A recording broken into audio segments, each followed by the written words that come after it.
seni yad edip kalmayın kalın güzelim. Seni akıp yad edip ağlap kalın güzelim. Seni akıp yad edip ağlap kalın güzelim.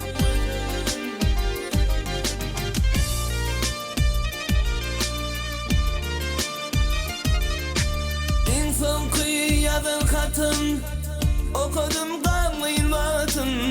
Açılan alın batın, bağlap kalın güzelim. Açılan alın batın, bağlap kalın güzelim.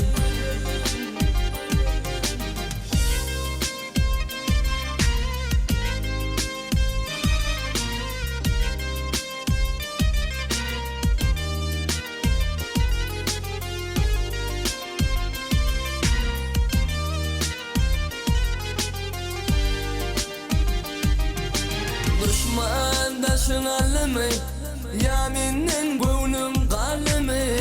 Bu civan yaş kalbimi dağlap kalın güzelim. Bu civan yaş kalbimi dağlap kalın güzelim.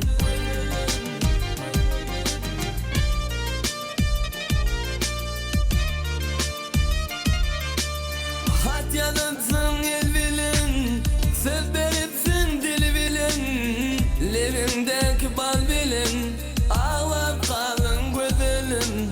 Levimdeki bal bilin, ağlap kalın güzelim.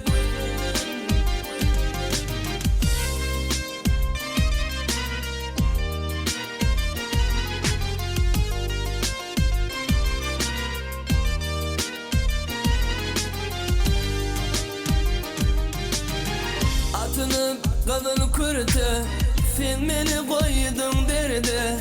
Başı olan bu yerde,